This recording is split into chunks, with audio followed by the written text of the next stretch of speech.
guy like that, you're rolling the dice. You're rolling the dice that fucking axe murderer is gonna pick the next house over. Because God forbid he picks your goddamn house. This is the dude who has your back, who's gonna be screaming louder and higher than you when this guy comes through the fucking door. And you're gonna turn around and all you're gonna see is his cowardly feet going out the kitchen window. I don't know, man, that's risky. You know, reality, I'm being too hard on that guy, you know? Yeah, I am, because I was just as scared as he was, except I didn't scream out like he did. And that's simple. The simple reason was this dude, he was hugged too much as a child. Having people go, how was your day? What's wrong? And all of that shit, you know? That's why I came down here, man, I'm telling you. I came out here to tell you guys, you gotta stop hugging your children. You know? You are ruining this country. Now, you can hug your daughters. You gotta do that. You gotta do that. Hug those hooker shoes right out of them. Let them know that you're a good man and to find another man like you. You gotta do that. But your son, you can hug him a little bit, but every 3-4, you gotta fucking knock him down, right? Come on, it didn't hurt. Get up.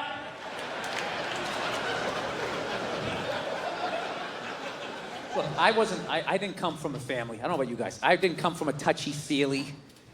Call me when you get there. None of that shit. First time my mom hugged me, I think it was like once when I was little and then when I moved out. That was it. And we only hugged because we knew we were supposed to. So we just tried to it was like 2 parking meters came to life. Like, we almost bumped heads. It was horrific. Fucking horrific. You know, to this day, sometimes I drive down the street and I think about that hug, and it's just it's so awful, I have to shout the memory out of my head. I'll just be driving down the street, just be like, ah! Ah! Anybody else like that? You ever have to shout stuff out of your head? There's something about me, all my regret comes up when I'm in the shower. I don't know what it is. I think because I'm in the shower and I have time to think. And I'll just think of shit I did in 3rd grade where I just made an ass of myself and I just will be in the shower just being like, ah! Ah! And my wife's always just like, is everything okay in there? And I'll just be like, yeah, just accidentally turn on the hot water. Turn it on too much. Every day?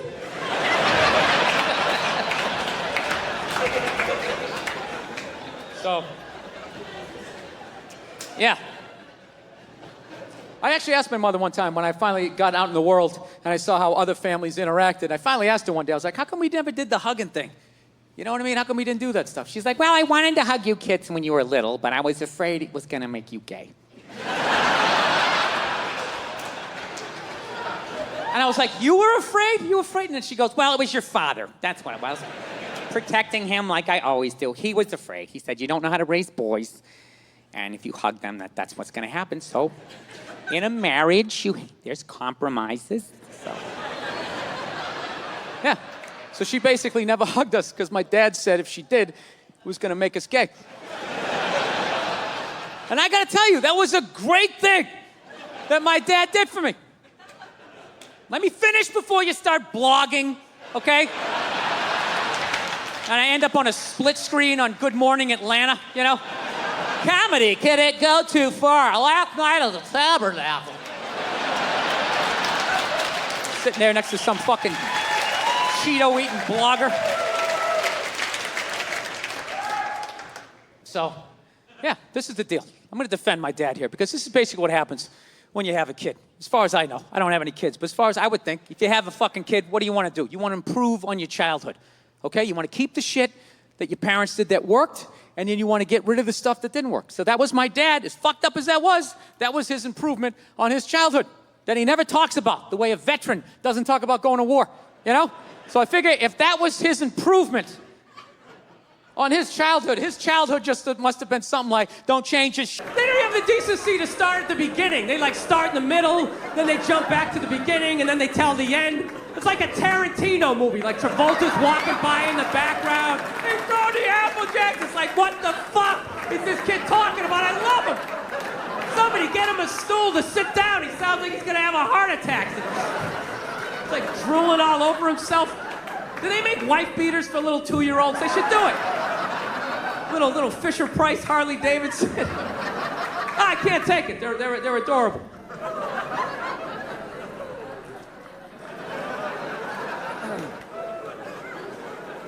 No, but it's a scary time, dude. It's a scary time to raise a kid. That's the only thing I'm worried about. It's a really scary time.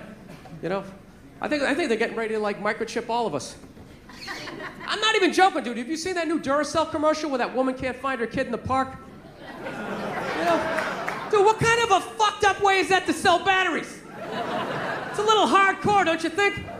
Don't you remember the old battery commercials? They show some guy in a rainstorm, right? Changing a tire, takes out a flashlight. Hey, thank God I had Duracell. I can see how wet I'm getting. That was it. Now they're showing this woman, she can't find her kid in the park. She's sitting there like, Kevin? Kevin? Has anybody seen Kevin? Sitting there freaking out, then she pulls out this device. And then all of a sudden, Kevin comes running out of the woods. And then just like, Duracell batteries. It's like, dude, fuck the batteries. What was that thing she just took out of her pocket? How did Kevin know to come out of the woods? He didn't have an antenna. His sneakers weren't glowing. What the fuck is in Kevin that is connected to that? Dude, don't just show me that like that's normal. Oh yeah, remote control kids. Let's go see mommy. Dude, that is some creepy New World Order shit.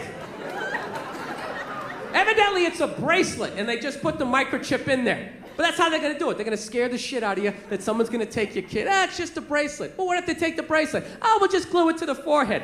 We'll just sort of drill it in there. I'm telling you, whatever they're doing to dogs, they're gonna be doing to us in like 10 years, right? They got those 6 microchips with their balls cut off. I'm telling you. They're gonna have us on TV waiting to get rescued like some accountant looking all fucked up at the TV, right? That's what you're gonna hear in the future. That's gonna be the future. Dude, you hear about Eddie? They turned his chip off, man! Dude, the guy's fucked. He is fucked.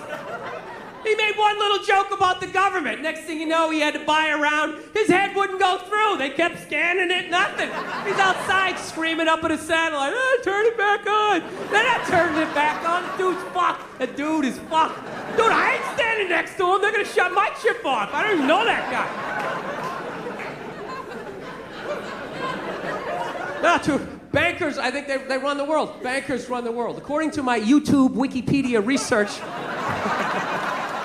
don't listen to me, I'm an idiot, but I swear to God, I think they do. Fucking blowing off the president, you know?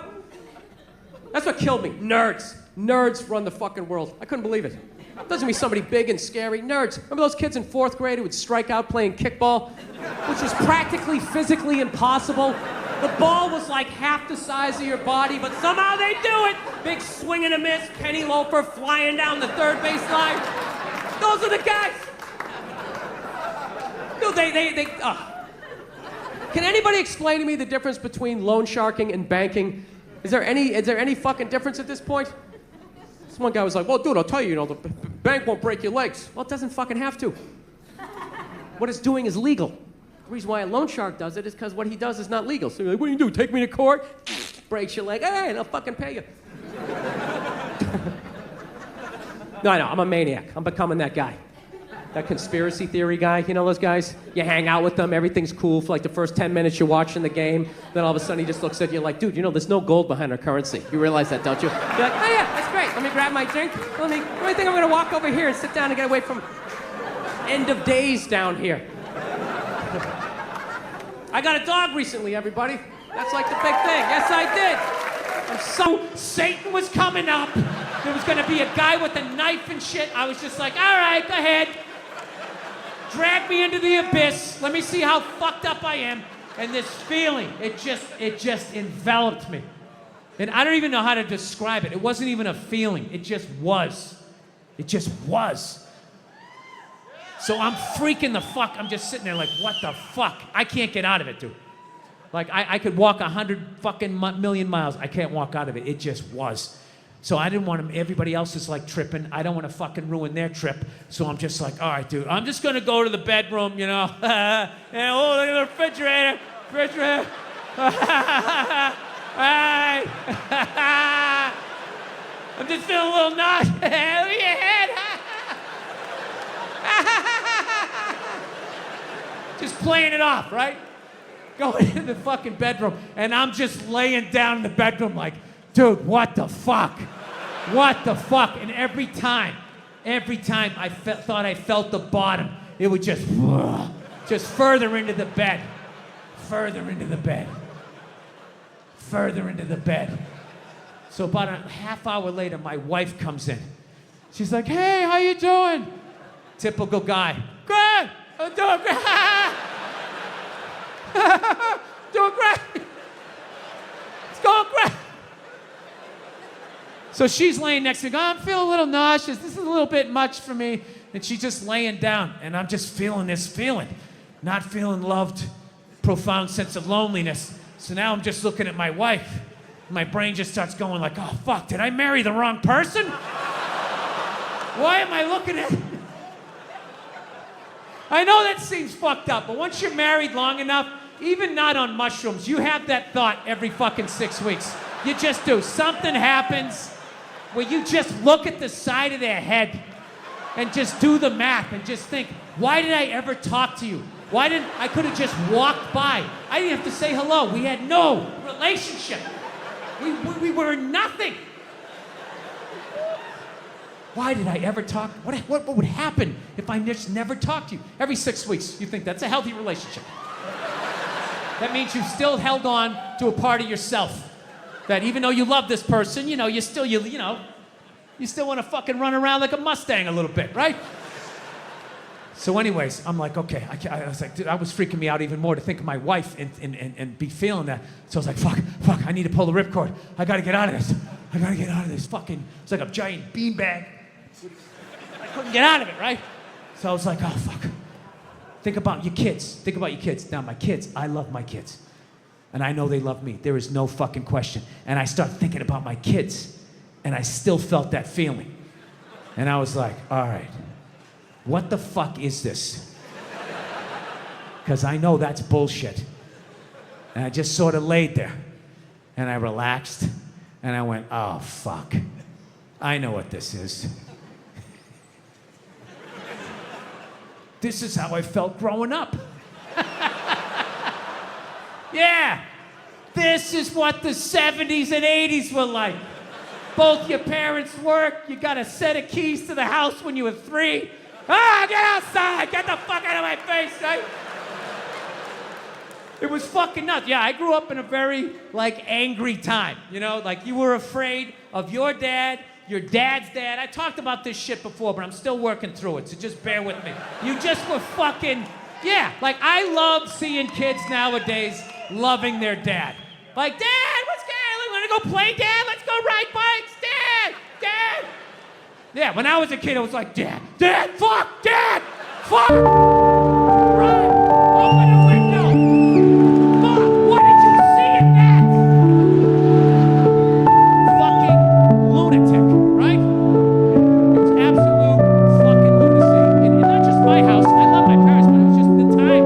Everybody was fucking crazy. You were afraid that people would put their hands on you, and other people's dads could hit you, and then you come home, oh, what the fuck did you do? I'll fucking hit you first, just nuts. Teachers would grab you and dig their nails into your fucking neck. She'd come home, well, she wouldn't have done that unless I fucking hit, right? It was all of that shit. Yeah, me and my siblings, we all beat the shit out of each other, you know? And then we all teased the dog, and the dog bit all of us. We never got rid of the dog.